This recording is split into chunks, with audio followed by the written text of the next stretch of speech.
Buenas tardes, les damos la bienvenida a esta primera sesión de Café SICOM. Este es un espacio de comunicación que surge por iniciativa de las personas investigadoras del centro con el objetivo de visibilizar y dar a conocer los resultados de las investigaciones que se desarrollan en el SICOM. Nuestra meta es que a partir de estos resultados y en asociación con otros actores, como en este caso la diputada Paola Vega, la Fundación Frederick Ebert y la Escuela de Economía de la Universidad Nacional, podamos brindar posibles soluciones, perspectivas y respuestas a las problemáticas de la realidad nacional.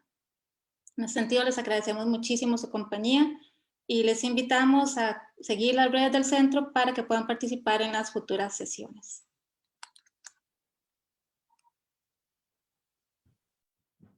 Muy bien, entonces buenas tardes y bienvenidos en nombre de la Fundación Friedrich Ebert al evento. Mi nombre es Ingrid Ross, soy directora de la FES en Costa Rica. ¿Cuáles son las caras de la precarización del trabajo en Costa Rica? La precarización del trabajo, economías colaborativas y comunicación. Eso es el título del evento de hoy, que organizamos en colaboración con la UNA y la UCR. Entonces es un gran gusto darles la bienvenida y dar la bienvenida a las panelistas, a Larissa Tristan, investigadora del SICOM, a Leonela Jiménez, coordinadora CIPRODES y economista de la Cátedra de Economía Política, a Edson Gómez, comunicador social y activista, y a la diputada Paola Vega, que se va a conectar, se ha conectado en este momento. Muy bienvenidas. El proyecto de investigación sobre plataformas digitales ya se ha conceptualizado antes de la pandemia, porque estaba obvio que falta regulación para mejorar las condiciones de personas colaborando, o mejor dicho, trabajando para estas plataformas. Durante la pandemia, la demanda en las plataformas digitales para el servicio de entrega de comida y de transporte ha crecido mucho. Y al mismo tiempo, las plataformas han ofrecido una posibilidad de generar ganancias y ingresos para personas que han perdido su trabajo debido a la crisis económica como impacto de la pandemia. Hoy en día nos parece más importante que nunca avanzar en la regulación de las plataformas para lograr la protección de personas que no son sus propios jefes, como lo describen las plataformas, pero que dependen de un algoritmo que les asigna tareas para generar sus ingresos diarios, sin tener derechos laborales o estar asegurados. Pero lo dejo a las expertas y el experto del día de hoy de elaborar los hallazgos de la investigación. Otra vez, muy bienvenidos, bienvenidas a Café SICOM Virtual. Y con eso doy la palabra a mi colega Ajeri Sánchez, quien va a facilitar este evento. Gracias.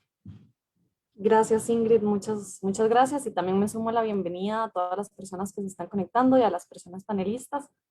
Tal como mencionábamos, este estudio surge de una inquietud y una curiosidad de empezar a meditar y a pensar y analizar un poco más cuáles en la realidad los efectos y el funcionamiento de las plataformas digitales que han invadido completamente nuestras vidas, y de este fenómeno de transporte de personas y de entrega de alimentos que ha venido aumentando muchísimo en los últimos años. Y empezamos a preguntarnos cómo era la realidad de las personas que trabajan en estas plataformas, cómo se vive esta experiencia desde adentro, qué dice la plataforma y cuáles son los elementos que se ven en la realidad. Y gracias a eso hemos hecho este estudio durante la pandemia, además, lo cual fue un cambio en la dinámica que hemos planeado, pero además nos permitió ver incluso un cambio de cómo funcionaban las plataformas en una vida sin pandemia y durante la pandemia, y creo que enriqueció muchísimo los resultados. Entonces, la dinámica que vamos a tener es la exposición de cada una de las personas panelistas que participaron en la investigación.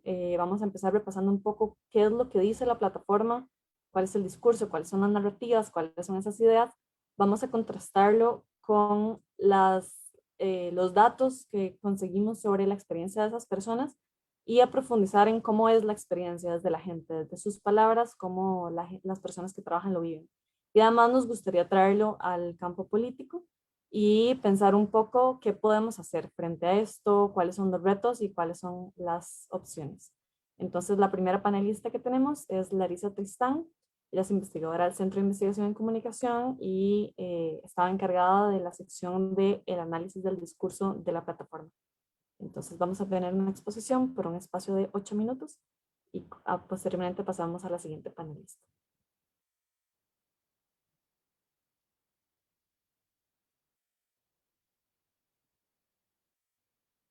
Entonces, paso la palabra.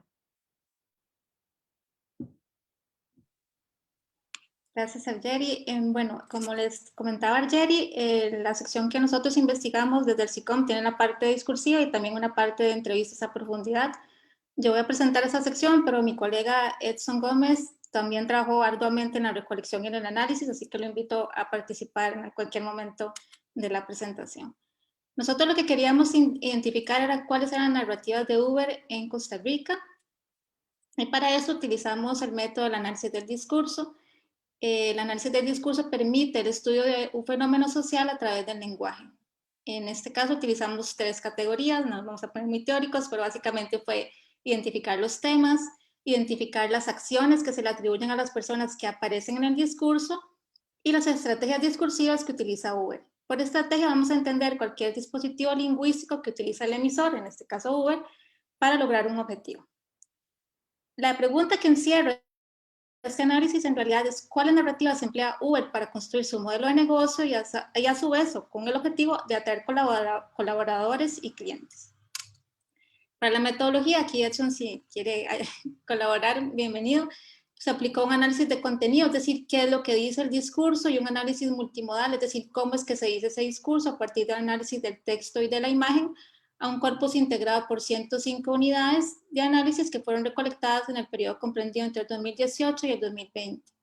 ¿Cómo fue que recolectamos estas unidades de análisis? Bueno, a partir de la página web de Uber, que a su vez se desagregan otras páginas. Está la página inicial, la página que se refiere a conducir, la página de la aplicación, la página de recompensa, la página de requisitos, de seguridad, de sign-up y de vehículos. Entonces, cada captura de pantalla de una de esas páginas cuenta como una unidad de análisis, y para facilitarnos en la codificación le agregamos un código que está compuesto por el tipo de página, ya sea por página inicial, página conduce, y el año de recolección. El periodo de análisis se extendió desde el 2018 hasta el 2019. Resultados. Bueno, los temas del discurso. La narrativa de Uber, o qué dice el discurso de Uber, se puede articular a partir de 4 macrotemas o temas recurrentes: la tecnología, el mercado, el emprendedurismo y la realización personal. ¿Cómo se realizan esos temas? Es decir, ¿cómo se dicen? Esos temas vienen a partir de una serie de estrategias. En primer lugar, la tecnología aparece como la herramienta que permite captar clientes y conducir por la ciudad. Esto dirigido a las personas que quieren trabajar para Uber o que la plataforma está buscando captar para que trabaje para ellas. Bueno, luego vamos a entrar en detalle en la diferencia entre para y con Uber, pero bueno, se utiliza la tecnología como un gancho de que mejora la experiencia de conducción por la ciudad. En ese caso, las frases que se ven en la página web crean esa sensación de que tanto la tecnología como el algoritmo funcionan como una especie de magia, ¿verdad? Mediante frases como prima un botón, también se transmite esta idea de que el uso de la aplicación podría tener un tono lúdico y crear un símil con un videojuego, como podemos ver en el ejemplo de la derecha. Con tan solo apretar un botón, la tecnología nos ayuda a viajar más tranquilos y genera esa sensación de confianza a partir de un algoritmo que queda invisibilizado. Aquí tenemos un ejemplo de cómo ustedes pueden ver en la segunda línea, como dice, confiable de calidad con solo oprimir un botón en su teléfono. Desde el punto de vista multimodal, es decir, la relación entre el texto y la imagen, aquí podemos ver una contradicción, porque aunque se diga que son requisitos para vehículos en San José, cualquier persona de la que nos está acompañando hoy sabe que esa foto tiene mucho o nada que ver con San José. Pero bueno, eso es un poco la idea de transmitir que la tecnología funciona de manera mágica para mejorar la experiencia del usuario. El segundo tema que identificamos fue el mercado. A pesar de que Uber se propone como una plataforma de la llamada economía colaborativa, sigue utilizando léxico sencillo y accesible que alude al mercado tradicional, oferta, demanda y ganancias. En el ejemplo de la derecha podemos ver cómo se utiliza la metáfora en la que se asocia el verbo navegar hacia una relación directa con la prosperidad, creando así una cadena semántica con el tercer tema detectado, que ya voy a entrar, pero quiero que vean el ejemplo, que es esta idea de que se navega hacia mejores ganancias a partir de ser socio colaborador de Uber. Eso se liga con el tercer tema que detectamos, que es el del emprendedurismo, que se articula mediante una serie de estrategias retóricas como la metáfora de ser tu propio jefe. Esta es una metáfora estructural, es decir, una metáfora que a partir de dos conceptos se asocia con un tercero. En este caso es ser el propio jefe y así poder controlar una serie de variables que permitirían tener esa autonomía, como el control del tiempo, la libertad de horario. Y esto a su vez se emplea o se asocia con el eufemismo o neologismo de socios colaboradores para designar la relación entre Uber y las personas conductoras en términos aparentemente simétricos. En toda la página ustedes van a encontrar frases que dice trabaja con Uber y no para Uber, lo cual crea esta sensación de que uno, la persona es su propio jefe y está en igualdad de condiciones con la plataforma. Aquí pueden ver que siempre la sintaxis es activa, ¿verdad? En el sentido de que es la persona quien controla su tiempo, su dinero, su horario y también la voluntad de cuándo es que quiera generar esas ganancias y cuándo es que esa persona quiere dedicarse al trabajo. El cuarto tema que identificamos, también ligado con el emprendedurismo, es que una vez que la persona logra ser su propio jefe, puede alcanzar la realización personal a partir de controlar el horario y aumentar sus ganancias. También vemos que ser o colaborar con Uber se presenta como un complemento de la identidad. Es decir, muchas de esas personas se presentan como que la opción de trabajar con Uber es algo que les permite alcanzar un fin, no tanto un fin en sí mismo, sino como un medio. Por ejemplo, financiar la carrera, suplementar los ingresos, etc. En la columna de la derecha pueden ver algunos ejemplos, que es esta idea de que no se tienen jefes, no se tiene oficina y que es la persona quien controla a partir de la aplicación. Y podemos ver un ejemplo en que es una socio colaboradora que dice que su meta siempre ha sido ser independiente y emprendedora y por eso considera que Uber llegó en el mejor momento.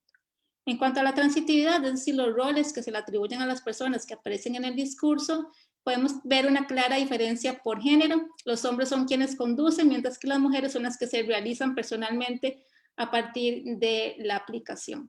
También vemos una contradicción porque Uber se presenta como una comunidad Uber inclusiva, como podemos ver en este post o en esta captura de pantalla, pero la realidad, como ya van a demostrar los demás expositores, es que la mayoría de las personas que conducen son hombres. En cuanto a la representación de los actores que aparecen en el discurso, el tipo de personas que se desempeñan ya como clientes o como colaboradores, mientras que Uber siempre tiene una función activa, es tanto empresa como aplicación y se presenta como una herramienta o una aplicación capaz de ofrecer soluciones para la ciudadanía global.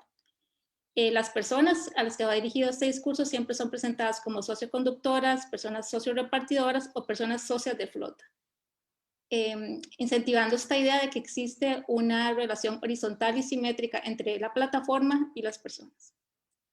Por último, lo referiríamos a las estrategias discursivas, es decir, aquellos dispositivos lingüísticos que utiliza Uber para lograr un objetivo.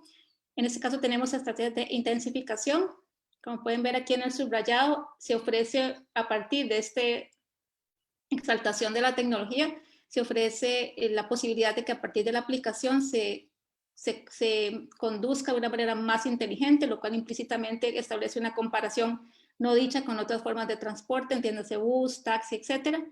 En el segundo caso tenemos una metáfora inactiva, es decir, ese tipo de metáfora que ya está muy enraizada en el imaginario colectivo, entonces no necesitamos una explicación, como por ejemplo, cuando en algún post o en alguna parte de la página dice presentamos la nueva para socios conductores, tu otra mano derecha al volante, como si el conductor tiene su mano derecha y Uber aquí opera como un auxiliar de gran ayuda.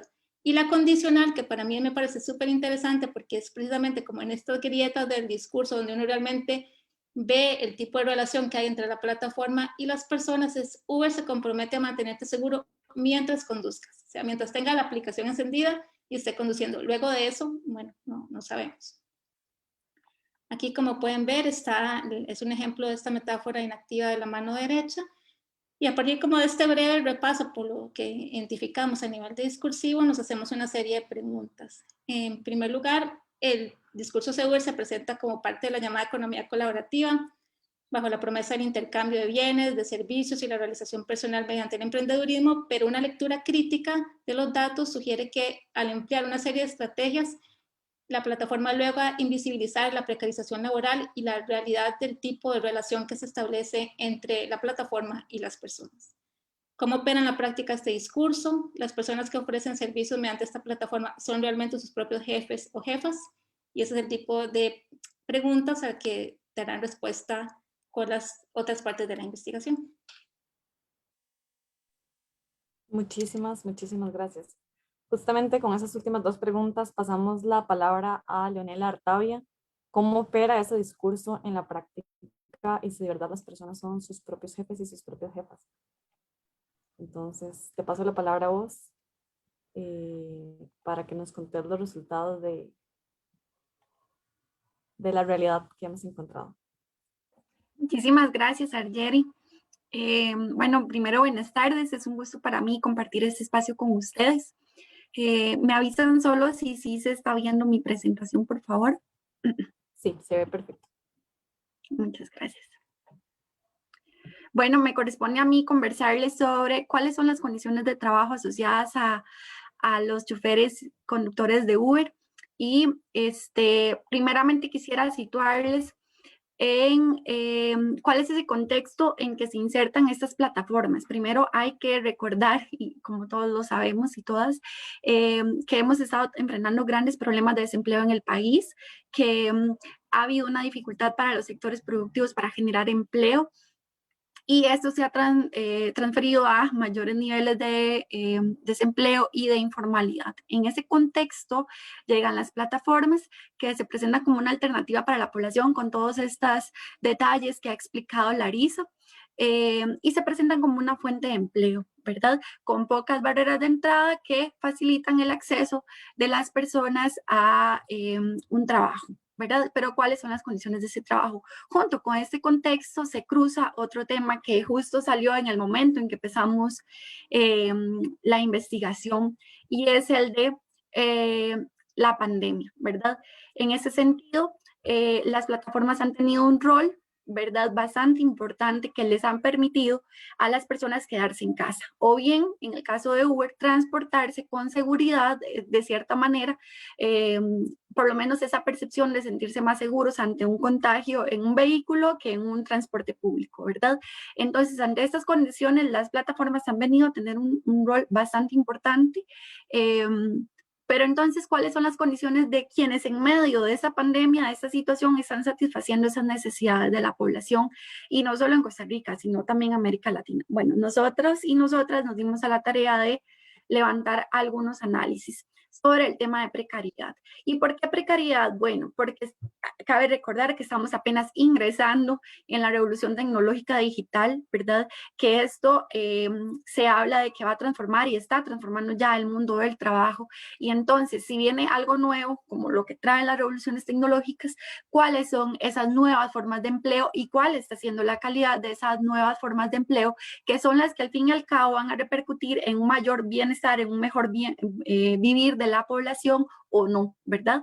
Entonces, por eso y porque quienes trabajan son personas, ¿verdad? Y no son un simple factor de producción que dejamos a la libre de los mercados, y por eso la universidad pública y nosotros desde la Escuela de Economía tenemos el compromiso de aportar a vislumbrar esas áreas de mejora, esas áreas que hay que denunciar porque están comprometiendo la calidad de vida de las personas, ¿verdad? Y eso fue un compromiso que asumimos en conjunto en esa investigación, y que dé luces hacia cómo accionar y cómo mover la institucionalidad para mejorar esa situación. En concreto, consideramos estas variables. El estudio es un poco más amplio, pueden revisar la investigación que ya está disponible, pero consideramos, y me voy a referir a estas: subempleo, estabilidad, protección social, tomando el tema de aseguramiento y pensiones, y el tema de ingresos equiparables al salario mínimo, porque estas personas no reciben un salario mínimo, ¿verdad? No reciben, perdón, un salario, pero necesitamos un parámetro para comparar esos ingresos, ¿verdad? Entonces, los salarios mínimos nos vienen a dar un nivel básico, ¿verdad?, al que deberían acceder las personas que trabajan. Entonces, estas variables tocan el tema de precariedad. Pueden haber más, pero seleccionamos estas para esta medición. y con base en estas vamos a presentar esas condiciones. Primero que nada, si hablamos de la cotización a pensión que habla de la cobertura futuro de la protección social, podemos ver que un 72% no está cotizando para una población de estas personas que respondieron la encuesta, ¿verdad? Hay un 22% que sí, que están cotizando una pensión independientemente, y un 7% que sí, pero en otro trabajo, que esa es otra condición de quienes trabajan en Uber, y es que tienen 1 o 2 trabajos más, ¿verdad? De repente, Uber es la principal fuente de ingresos y por tanto el principal empleo, pero para esa población la mayoría no está cotizando una pensión, y cuando vemos las condiciones de aseguramiento, que es uno de los parámetros para considerar la informalidad, vemos que el 50% no está asegurado del todo. Un 31% es asegurado como asalariado, es decir, que su aseguramiento, su fuente de aseguramiento es su otro trabajo. Un 13%, que debería ser donde estuviera el 100%, están como trabajadores independientes, y un 6% por un familiar. Entonces vemos una gran vulnerabilidad en el derecho de aseguramiento que tiene esta población, ¿verdad? Una gran vulneración en el tema de protección social. Con respecto a su empleo, y es ese criterio en la que la persona trabajadora desea trabajar más horas de las que está laborando, y esto nos habla de las condiciones en que está ejerciendo ese trabajo, si es por debajo de las posibilidades de la persona o no. Nos encontramos que había que diferenciar entre las temporadas en que estuvieran trabajando. Entonces, si les preguntamos por temporada ordinaria, el 65% nos dice que desea trabajar más horas en temporada ordinaria. Cuando hablamos de temporada baja, solamente el 53%, ¿verdad? Que es menor a esta temporada ordinaria. Eso responde a que por más horas que inviertan, pues la demanda del servicio es baja, y entonces no van a obtener una mayor, una ganancia significativa en ese tiempo. Y el 73% desea trabajar más horas en temporada alta, que esto también da indicios de esos deseos de querer trabajar aún más de lo que están trabajando, cuando a veces tienen jornadas por encima de las 12 horas. Entonces, esta condición nos dice que al menos tendríamos un promedio por encima del 50% de la población trabajadora en esta plataforma que cuenta con o que está padeciendo de la situación de su empleo. Con respecto a la estabilidad, que es uno de los pilares para cuando hablamos de estabilidad del empleo, perdón, de calidad del empleo, y es una de las principales variables cuando hablamos de precariedad, nos encontramos lo siguiente. Les preguntamos a las personas si consideraba que esta era una actividad que podía realizar durante mucho tiempo. Y antes, porque hicimos un filtro para conocer la situación antes de la pandemia y ahorita durante la pandemia, nos encontramos que el 61% de las personas encuestadas consideraba que antes de la pandemia era una actividad que podían realizar durante mucho tiempo. Pero durante la pandemia ese porcentaje baja al 36% de personas que consideran solo ese 36% que tienen un empleo estable, por así decirlo. Entonces vemos también una vulneración en esta área, en esas condiciones de trabajo de esta población. Ahora bien, con respecto a la remuneración de ingresos equivalentes al salario mínimo, lo que vemos es lo siguiente. Si nosotros contemplamos el salario recibido por, el salario estipulado por el Ministerio de Trabajo para el periodo en estudio, el periodo en que se levantó la encuesta, coincide con la categoría de chofer de vehículo liviano. Entonces, para esa población, el salario mínimo por hora es de 1.400 colones, ¿verdad? Cuando sacamos el promedio de lo que nos reporta la población encuestada, nos da 1.040 colones por hora. Es decir, están percibiendo un ingreso mínimo, un ingreso por hora inferior a lo establecido para el salario mínimo. Y si a esto le sumamos dos cosas, primero que para el 88% de esta población encuestada, su principal fuente de ingresos es este trabajo en Uber, y que además reportan que tienen en promedio 3 personas que dependen de su ingreso, vemos lo que pasa cuando se vulnera o cuando se precariza un trabajo, o cuando estamos en un trabajo precario. Y es que no solamente se comprometen las condiciones de vida de la persona que trabaja, sino también de quienes dependen de esta, ¿verdad? En este sentido, algunas breves conclusiones para dar paso a quien va a exponer en adelante. es preciso reconocer, ¿verdad? Y también había un gran miedo de la población que encuestamos de responder nuestra encuesta porque no querían que hiciéramos nada que afectara pues su trabajo y que fueran a sacar la plataforma al país y que quedaran sin dónde trabajar por lo menos en esas condiciones, ¿verdad? Entonces, no se trata de eso. Por supuesto que hay que reconocer el rol de esas plataformas como generadoras de empleo en una coyuntura bien complicada en el país, donde los sectores, como decía, productivos están teniendo dificultades para generar empleo, ¿verdad? Entonces, este rol es importante y también estamos en la entrada de esta revolución, apenas empezando esta revolución tecnológica digital. Sin embargo, vemos que la calidad del empleo de estas personas se está afectando bastante, que estamos ante condiciones de un trabajo precario, ¿verdad? En un trabajo en precariedad y por tanto es preciso actualizar la institucionalidad.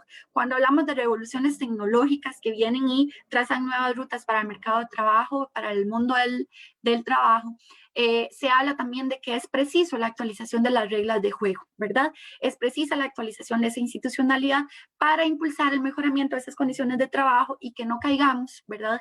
En esa mera utilización de la fuerza de trabajo como si fuera una mera mercancía, lo cual no lo es. Y con esto doy paso a la siguiente exposición. Muchas gracias.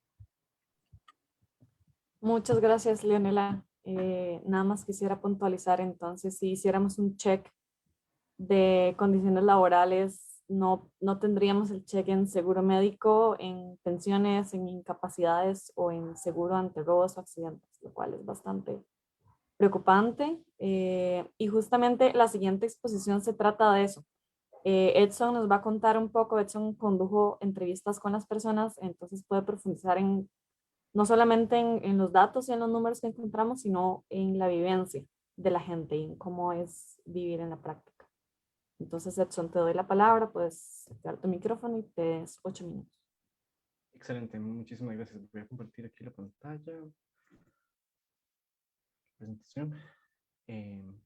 Bueno, como decía Jerry, realizamos una serie de entrevistas el año anterior de junio a julio. Vamos a ver, ahí se está viendo. Ahí lo vemos, pero todavía no está en pantalla completa. Ok.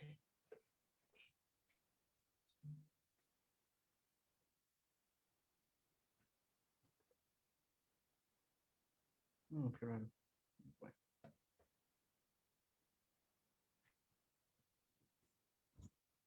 Bueno.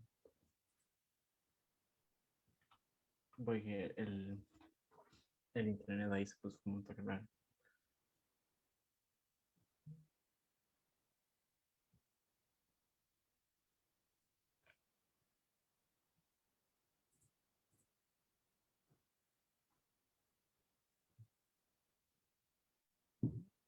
Ahí deja de compartir. Ahí están viendo, ¿verdad?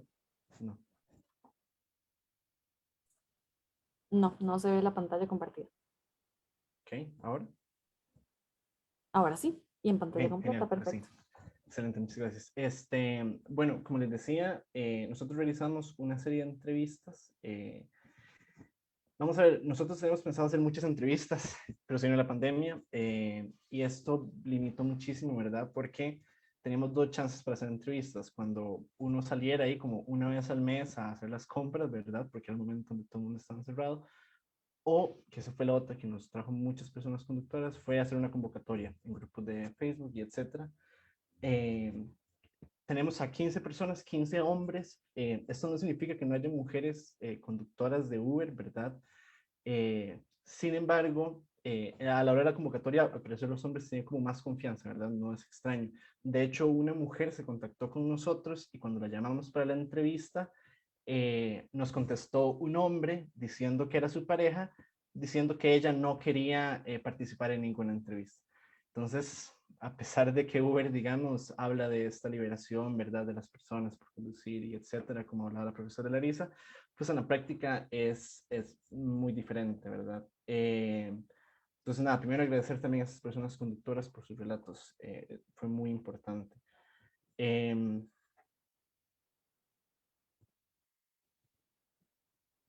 Ahora, básicamente vamos a hablar de 3 puntos. La primera es la transitoriedad y es como la sensación de que el trabajo de Uber es transitorio, es por un rato. Voy a hacer Uber unos meses mientras encuentre mejor trabajo, voy a hacer Uber por unas semanas mientras termino de conseguir un contrato, etc. Por ejemplo, aquí uno de los conductores nos dijo, esto es a lo que me dedico por diferentes circunstancias de la vida. Claramente no quisiera hacer esto el resto de mi vida, pero eso es lo que hay.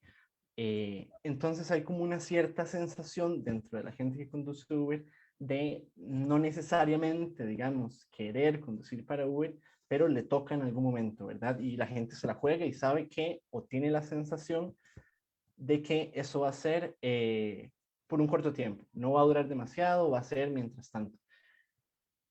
También pasa que eso también nos lleva a personas que de alguna u otra forma se les complica mucho más conseguir trabajo.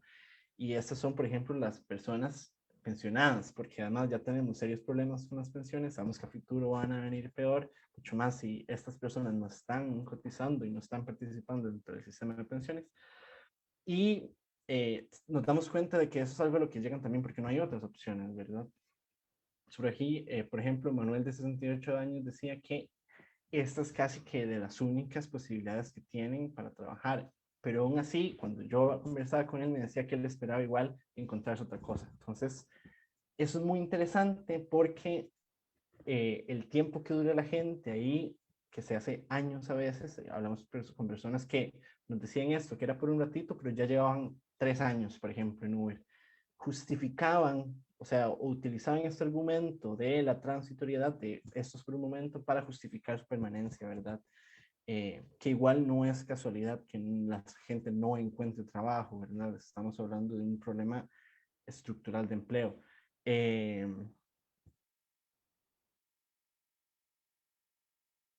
La siguiente parte o el siguiente concepto importante que encontramos en estas entrevistas es la vulnerabilidad, ¿verdad? Ya Leonela, perdón, hablaba de este problema, ¿verdad? Y a pesar de que uno pretende, o el ideal es que la gente no sea un número, la gente que maneja para Uber se siente como un número. Y aquí lo dicen muy bien, somos un número más para la aplicación, son muy fáciles de quitar y poner otros nuevos y listo. ¿Por qué? Porque también hay una demanda muy grande de personas conductoras. Entonces, la sensación que tiene la gente es que entre más personas hayan dentro de la plataforma, es peor para todos. Eso básicamente lo que hace es de alguna u otra forma ponerlos unos en contra de otros, ¿verdad? Pero esta sensación de que no valen para la empresa prevalece, digamos, en la mayoría de las conversaciones con la gente. La otra parte, digamos, de la vulnerabilidad, y eso es muy importante resaltarlo, es la condición legal de Uber en el país. La gente, sabemos, digamos, que Uber se maneja en la ilegalidad, digamos, si queremos ser estrictos con el concepto, si no, podríamos decir que está como en una zona gris, ¿verdad? Ahí sobre un montón de temas. ¿Qué pasa? Que cuando la gente sale a la calle y ahora hay tránsitos por todo lado, hay restricción vehicular y etcétera, la gente tiene miedo porque se sienten, y eso fue una palabra que utilizaron, se sienten como delincuentes. Porque no están legales, porque si les para un tráfico les puede hacer una multa, porque les puede quitar las placas, etc. Entonces, tanto la gente que conduce para Uber como los usuarios se comienzan a generar estrategias distintas para protegerse. Entonces, cuando algún tránsito paraba a un chofer, él decía y mentía, digamos, y decía que el resto de la gente era su familia y etcétera, y los otros les seguían la corriente. Esto porque si él dice que es un Uber o se encuentra que es un Uber, le va a ir bastante mal. Entonces imagínense, esto a diario, andan como escondiéndose. El caso, por ejemplo, también de los conductores de Didi. Didi les dijo que les iba a poner una mampara con el COVID-19, les iba a poner una mampara para protegerlos, ¿verdad? De cualquier situación y etcétera. Pero los primeros conductores que usaron mampara eran demasiado fáciles de registrar por parte de los oficiales de tránsito, porque literalmente llevaban una mampara en el carro. Entonces los paraban y les hacían un parte o los detenían y etcétera, ¿verdad? Entonces no puedes protegerlos porque no están dentro del marco normativo de la legalidad. Es un sinsentido. Este me parece de los casos más, es muy pintoresco, pero es muy revelador. Este señor fue a asegurarse como chofer de Uber a la caja. Y va y dice, el personero de la caja le dice, usted ve a aquel muchacho que está ahí en la esquina, él vende marihuana. Que usted venga a asegurarse como chofer de Uber es lo mismo que si ese muchacho viene a asegurarse por vender marihuana. Es ilegal. Si entienden, ¿verdad? Como el peso que conlleva ser Uber, es que son como que ellos se sienten mal, se sienten en ilegalidad, se sienten como si fueran criminales. Ve la comparación que un personero del Estado le hace, como si vendiera drogas o como si hiciera alguna clase de daño, y si no fuera un servicio que en la pandemia se consideró incluso esencial.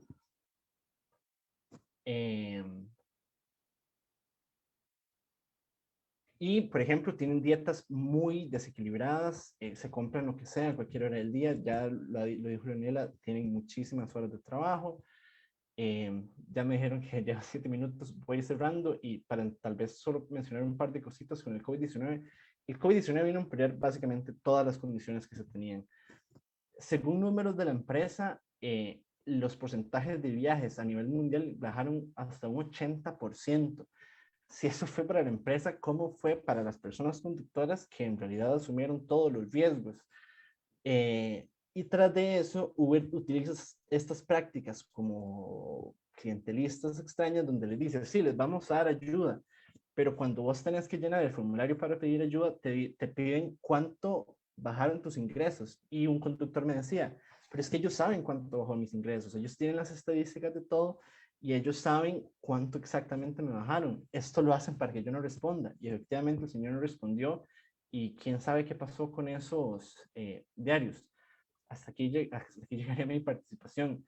Lo que quiero cerrar tal vez con esto del COVID es que a Uber le fue demasiado bien como empresa con la pandemia. Crecieron en muchísimos mercados, ampliaron muchísimo sus territorios, sus operaciones en muchísimos países, a costa de la vulnerabilización y a costa de la precariedad, literalmente, de las personas conductoras y de las personas repartidoras, que se consideraron trabajadores esenciales en la mayoría parte del mundo, cuando ni siquiera se les considera trabajadores legales.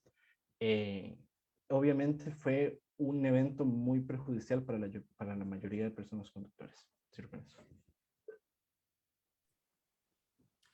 Muchísimas gracias, Edson. Es un cierre además súper provocador. Ahora vamos a pedir a las personas que están siguiendo la transmisión por el Facebook Live que si tienen algún comentario o pregunta pueden colocarlo en los comentarios y lo vamos a traer acá. Y yo solo quería hacer como un cierre. Uber llegó a Costa Rica en 2015 y todavía sigue operando en un marco legal, como decía Edson, por decirlo menos, en una zona gris. Las instituciones no logran reaccionar a la misma velocidad que los avances tecnológicos. Y entonces esto al final lo que produce es que las personas que están trabajando en estas plataformas quedan en una condición de vulnerabilidad y de inestabilidad y de inseguridad y sin protección ni garantía de sus derechos humanos y sus derechos laborales principalmente. Desde 2015 han habido algunas iniciativas de regulación en la Asamblea Legislativa, pero las que se han presentado han tenido oposición de Uber, de los taxis oficiales, los taxis rojos, de los clientes, de las instituciones, y al final ningún ha avanzado y las personas siguen operando fuera de cualquier protección. El año pasado con la pandemia, además de todo lo que ya estaba pasando, habían dos temas muy interesantes. Uno es que las personas que trabajaban en Uber, que siguieron trabajando, se estaban exponiendo a un mucho mayor riesgo de contagio, porque tienen contacto directo con personas todo el día. Esa es la naturaleza del trabajo. Y en un segundo lugar, que una de las medidas preventivas que tomó Costa Rica fue la restricción vehicular. Y esto significó que habían horarios o días enteros o a veces hasta semanas enteras que por el número de placa muchos de los conductores no podían transitar y por lo tanto no podían trabajar y por lo tanto no tenían ningún tipo de ingreso. No podían aplicar el bono proteger porque no tenían un contrato laboral y al final como que todo el mundo se tiraba la bola y no lograba hacerse nada. Ellos no podían circular porque a pesar de que su trabajo era el transporte de personas, como no está regulado y no es reconocido oficialmente por las instituciones del Estado, no era válido que lo hicieran y tuvieron que adecuarse a los carros particulares que usábamos el resto de personas que no trabajábamos en esto. Y un segundo punto es que precisamente por el aislamiento y la cuarentena aumentó, como decía Edson, muchísimo la economía del delivery y ir a pedir la comida hacia la casa para fomentar que todo el mundo se quedara adentro de sus casas y no saliera. Pero esto generó que las personas que trabajaban en esto se expusieran todavía más. Y sin medidas, estaban más expuestos a accidentes de tránsito, etcétera, y no tenían ninguna protección porque no tenían un patrono que les reconociera como trabajadores, pero tampoco tenían un papel que reconociera esa relación laboral y les permitiera recibir algún apoyo estatal cuando estuvo disponible esta opción. Por esto, en la Comisión de Asuntos Económicos, el año pasado en la Asamblea Legislativa, se empezó a discutir varios proyectos de ley porque además tanto los conductores como los establecimientos empezaron a quejar de que las comisiones y las ganancias de las plataformas eran muy altas. Y quienes estaban saliendo perjudicados económicamente eran los pequeños negocios y las personas trabajadoras. Entonces, por esta razón, habíamos invitado a la diputada Paola Vega, pero hubo una emergencia legislativa y lamentablemente no se pudo quedar con nosotros y nosotras. Pero el punto de todo esto es que al final son vidas de personas que se llaman colaboradoras para no reconocer una relación laboral, pero que en la práctica reciben instrucciones, tienen normas de conducta, tienen sanciones, pueden ser sacadas de la aplicación, que es un paralelismo a un despido, y que en este momento están trabajando sin ninguna garantía laboral. Entonces, la primera pregunta que tenemos para este espacio es ¿cuáles deberían ser los caminos para una adecuada gobernanza de las formas de trabajo en las plataformas? ¿Cuáles son esas cosas a las que tenemos que ponerle atención, que hay que analizarlas con más detalle y empezar a establecer algunas regulaciones y algunos límites en algunos casos? Entonces quisiera preguntar a las y al panelista a quién le gustaría darnos un comentario sobre esto. ¿Cuáles deberían ser los caminos para una adecuada gobernanza de las formas de trabajo en las plataformas?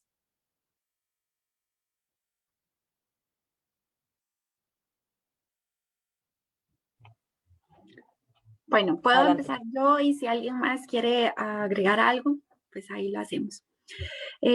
Bueno, como hablábamos y como Marjorie también lo expresaba, ¿verdad? Siempre las revoluciones tecnológicas no son de esta época, ¿verdad? Son parte del sistema, ¿verdad? Y son cíclicas. Entonces, la experiencia dice que llegan y transforman el mundo del trabajo. Le toma tiempo a las instituciones, o más bien a todo el aparataje, ¿verdad? Adaptarse.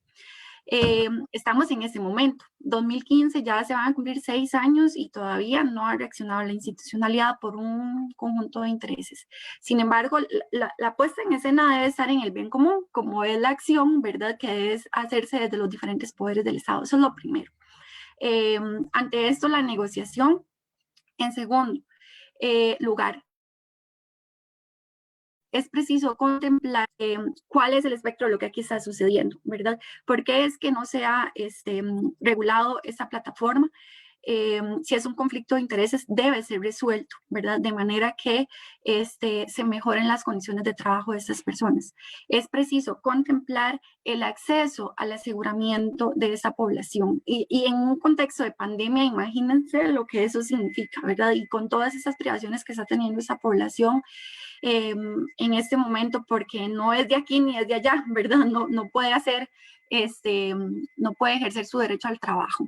Entonces, es preciso contemplar en primer lugar ese bien común, es preciso empezar las negociaciones, aunque llevan 6 años prácticamente trabadas, es preciso contemplar que esta población tiene derecho al trabajo, tiene derecho al aseguramiento que se le está siendo negado, ¿verdad? Por estar realizando una actividad que cae dentro de la ilegalidad. Además, tiene derecho a condiciones de vida dignas, ¿verdad? Y a condiciones de trabajo dignas, ¿verdad? Es un imperativo de la Constitución política, incluso no es algo que una se inventa. La Constitución política dice que el Estado debe de cerciorarse de proteger las condiciones de trabajo de manera que no sean reducidas a la condición de mera mercancía, de que el trabajo no sea reducido a eso, básicamente. Entonces, es preciso contemplar de una vez por todas el bien común. Hay una gran cantidad de personas trabajando en plataformas. Aquí estamos abordando el tema de Uber, pero hay una todavía más precarizada, que es la de reparto, ¿verdad? La de delivery, y condiciones en las que las personas están viendo incluso afectada su propia salud por accidentes, ¿verdad? O por un esfuerzo excesivo para hacer las entregas, y no es posible que la institucionalidad no responda. Entonces, en aras de esa gobernanza, es preciso establecer reglas de juego, ¿verdad? El Estado, el gobierno no puede hacerse de la vista gorda, debe responder a esta necesidad de la población. Y es preciso esta actualización. En primer lugar, parte de lo que ha generado problema es que no son concebidos como trabajadores. Y en esto que explicaba Larisa, ¿verdad? De este discurso que dice que no, que son socios, queda en una zona indeterminada de la legislación donde no se reconocen como trabajadores. Lo primero es actualizar estas reglas de manera que quede legalmente constituido que estas personas son trabajadoras. Es algo donde es un tema en el que ya se ha generado jurisprudencia, ya en diferentes países se ha reconocido que esos choferes son trabajadores, que tienen derecho al aseguramiento, que tienen derecho, bueno, pues por supuesto a un trabajo, y que la empresa debe hacerse responsable, ¿verdad? Entonces ya hay jurisprudencia generada, ya hay dónde ver cómo actualizar nuestra legislación, y entonces hay que empezar a dar pasos en ese sentido. Y también, como siempre lo decimos en términos de la informalidad del empleo en Costa Rica, la Caja Costarricense de Seguro Social tiene que hacer la revisión de las categorías, ¿verdad? De cobro a la población. Entonces, por supuesto, custodiando las finanzas y la solidez de las finanzas de la Caja Costarricense de manera que no comprometa su quehacer, pero reconociendo las condiciones particulares de esta población, ¿verdad? Entonces, es una actualización del marco legal en torno a las condiciones, al trabajo, en torno a las condiciones en que se ejerce el trabajo, y pasa por reconocer en primer lugar que sí es un trabajo, ¿verdad? Y que estas empresas tienen que asumir su responsabilidad, pero en este caso el Estado también tiene que asumir la responsabilidad de tomar esa batuta en la regulación de esas plataformas. Se me ocurren por lo menos esas para comenzar, Argeri. Muchísimas gracias. Creo que con solo eso ya es mucha tarea. Veo a Edson levantando la mano, entonces Edson, adelante.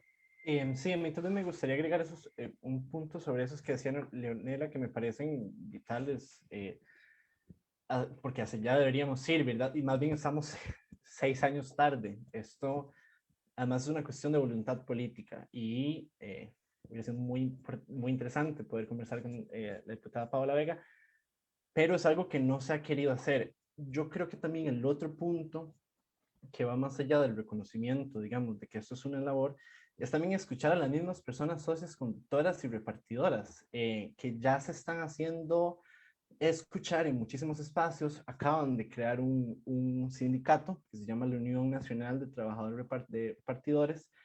Ahorita en marzo tienen su primera sesión.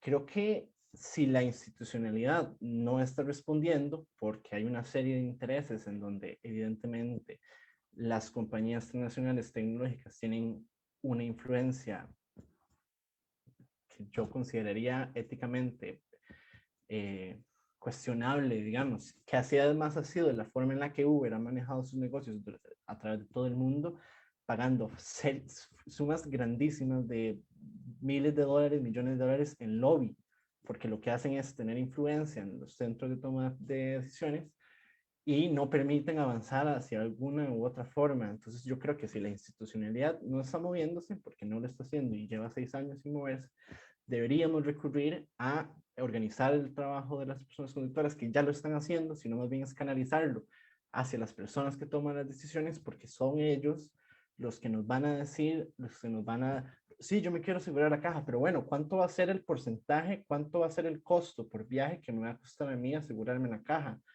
cuánto va a ser el porcentaje o el costo de lo que yo trabajo en el día que va a ir para mi pensión.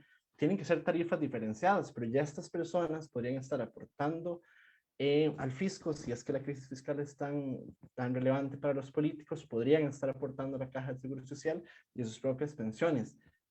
Lo que falta es escucharlos y darles más voz y canalizar esas voces hacia donde se toman las decisiones. Argeri, si me permite ampliar un puntito nada más, Adelante. dado que Edson hace este aporte tan importante. Si reconocemos que la institucionalidad se conforma por el sector público, ¿verdad? Por el sector privado, y que también está el sector local, comunitario y lo popular, ¿verdad? Que cae en esto que Edson habla de cómo se están organizando, también bueno, si no se da el cambio desde lo público, ¿verdad? O desde la iniciativa privada, debe estar la iniciativa popular. Y en ese sentido, estas organizaciones tienen un gran rol en la búsqueda de la gobernanza, ¿verdad? Tecnológica en este nuevo siglo, con esta nueva revolución. Y entonces también compete a las diferentes autoridades y a los diferentes sectores, a las universidades, a la FES, con su rol también tan importante en esta área, apoyar esas iniciativas, ¿verdad? Y acompañar estos procesos, porque son personas que están empezando desde una organización que en este país es débil. Sabemos que el tejido institucional popular es bien débil, pero que está comenzando a despuntar, ¿verdad? Y en torno a los deliveries también hay todo un esfuerzo colectivo, popular, por agruparse, que responde también a un proceso latinoamericano que viene desde el sur, ¿verdad? Y vemos grandes convocatorias en Argentina y en otros países, y eso ha servido de inspiración para el movimiento en Costa Rica. Entonces también en aras de esa gobernabilidad, el apoyo a lo popular, a lo local, a lo comunitario es muy importante. Sí, que justamente, y aquí voy a meter la cuchara un poquito, uno de los hallazgos también de este estudio es que justamente es un trabajo muy individual, es muy solitario, porque a pesar de que son un cuerpo muy grande de personas, son miles de personas, cada quien está solo en su carro o sola. Creo que para el caso de Delivery hay algunos espacios de reunión donde por lo menos hay un poco más de interacción, pero justamente identificamos que es difícil que la gente se conozca y se organice si ni siquiera saben quiénes son los demás. Y aún así ya lo están logrando, digamos, ya están logrando organizarse, ya están logrando juntarse, y efectivamente no solamente en Costa Rica, en el sur, en Ecuador también hay muchísimo movimiento y ya se está generando jurisprudencia, discusiones, juicios en distintos países, y es momento también de que Costa Rica se sume y avance. Justamente hay algunos proyectos de ley en este momento en la Asamblea Legislativa, principalmente para el tema de deliveries, pero todavía falta muchísimo. Otra de las preguntas que me parece muy interesante que están haciendo las personas es si la investigación contempló personas que hacen entregas en medios de transporte como bicicleta o bicimotos. Entonces me gustaría darles la palabra a alguna, ya sea Larisa, Edson o Leonela, porque fue muy interesante esta parte de la investigación.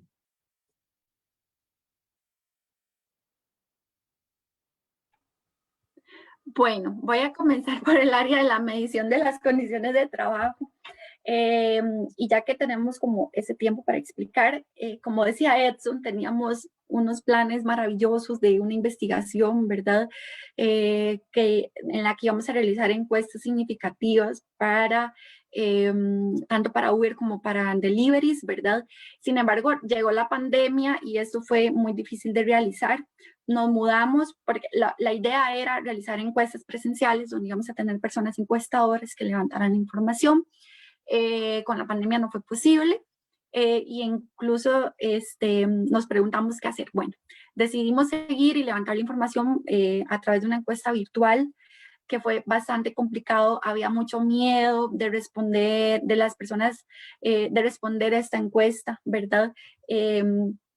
Porque pensaban que lo que íbamos a hacer era dejarlos sin trabajo, ¿verdad? Como provocar que las plataformas se vayan y que quede sin nada, y sabemos la coyuntura en la que estamos. Entonces, después de romper un poco con ese miedo, logramos levantar por lo menos, fueron más de 100 encuestas a Uber que pudimos realizar, 103, pero las encuestas a los deliveries o los transportes en bici o bicimoto, fueron muy pocas las respuestas, fueron 34. Entonces, sí obtuvimos ciertas conclusiones de eso, pero no es algo de lo que podamos expandir o extrapolar datos. Entonces, lo que hicimos fue hacer el análisis para Uber y proponernos realizarlo en un futuro cuando ya las condiciones pues se regulen, ¿verdad? O ya volvamos un poco más a la nueva normalidad por lo menos, poder levantar esta información. Nada más les comento que de la población que respondió, o sea,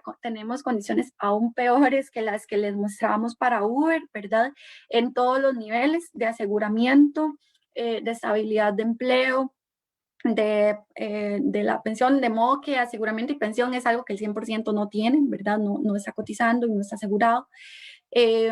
También son personas desempleadas que encontraron en esta plataforma una forma de emplearse, ¿verdad? Entonces lo que vemos sí es que es una plataforma que tiene condiciones peores todavía, ¿verdad? Y que pues nos hubiese gustado levantar mejor la información, pero fue imposible en este periodo de pandemia. Por ahí puedo dar la explicación. Si tienen alguna otra pregunta, podemos abarcar. Gracias. No sé si Larisa o Edson quisieran agregar algo sobre el tema de... Bueno, no, tal vez hay que aclarar que la parte de investigación, digamos, el proyecto de investigación cuando comenzamos, lo imaginamos para personas conductoras de Uber como tal, digamos, como el servicio de transporte como de personas. En el camino nos planteamos si hacerlo con personas repartidoras y etcétera, pero como que el planteamiento iba por ahí, tanto de Uber o Didi. Entonces, digamos, de la parte de análisis discursivo y la parte de entrevistas no pudimos conversar con personas repartidoras. Así estaba como planteado el proyecto. Gracias. Yo quisiera recordar que todas las personas que tengan interés en acceder al estudio completo, esto está publicado en la página de la FES, que es americacentral.fes.de, y pueden ahí acceder a la versión del estudio completo con todos los datos y una versión más resumida, y de verdad les invito porque fue muy interesante los datos que logramos recabar a pesar de la pandemia, a pesar del cambio de modalidad y de los planes a la virtualidad y todo lo que eso implicaba, el miedo, el anonimato, el miedo a que se rastrearan las personas que completaran la información para sacarles de la aplicación o que fuera una encuesta para robar los datos o un virus o lo que sea. Entonces les invito, en la página de la FES pueden encontrar los estudios completos si quieren profundizar, y además en la página de Facebook de la FES también hay algunas infografías que resumen un poco algunos de los hallazgos de una manera más sintética. Y además quisiera invitarles porque la FES en Honduras también realizó una investigación sobre este tema. En Honduras se hizo sobre la aplicación Hugo, más sobre las plataformas de delivery, y es muy interesante porque los resultados, a pesar de ser un contexto diferente, van en la misma línea y son muy similares. Pasa también por la desprotección, pasa mucho por la vulnerabilidad, por este sentimiento de ser un número más para la plataforma que es un instrumento para recoger ganancias, pero que no reconoce las implicaciones personales que eso lleva. Entonces, hacerles la invitación a visitar la página web y la página de Facebook, donde pueden encontrar más información. Y con esto paso la palabra entonces a Larisa para ir cerrando. También si el panelista quieren decir una frase de cierre o alguna idea que les gustaría remarcar como antes de salir, la idea que nos gustaría que las personas se queden del espacio de hoy y de los hallazgos que tuvimos. Bueno, yo quisiera agradecerles una vez más su compañía, recordarles que en los comentarios, en la sección de comentarios de la página de Facebook está un formulario para que por favor evalúen la actividad. Nos encantaría conocer sus opiniones y recomendaciones. A mí me encantaría, me gustó muchísimo el último comentario de Edson sobre cómo esas personas se están organizando bajo una modalidad que ellos denominan trabajadores repartidores. Y aquí la brecha entre lo que propone exclusivamente la plataforma en el sentido de ser tu propio jefe, socio colaborador, a que ellos mismos se representen como trabajadores repartidores es enorme, ¿verdad?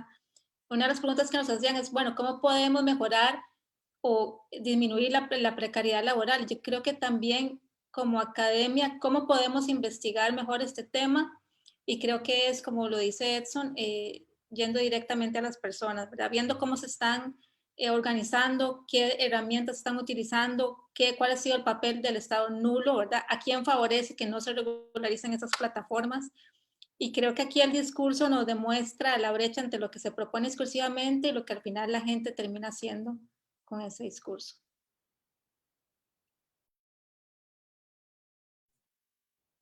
A mí me gustaría hacer hincapié en que el trabajo no es un factor de producción, que las personas son quienes están ejerciendo ese trabajo, que en las plataformas han tenido un rol muy importante en esa pandemia, ¿verdad? Y que lo seguirán teniendo, porque hacia eso vamos, hacia una economía digital, y la necesidad de avanzar en ese sentido, de regular esa situación, de mejorar las condiciones de trabajo de esas personas, porque al final también incluye a sus familias, y la necesidad de avanzar como país hacia esto, ¿verdad? Agradeciendo también desde nosotros y nosotras como consumidores y consumidoras tener esta conciencia de que las condiciones en que están trabajando estas personas, y en la medida de lo posible también aportar desde ahí mientras que se regula. Entonces, nada más por ahí, agradecer mucho el espacio. Muchas gracias.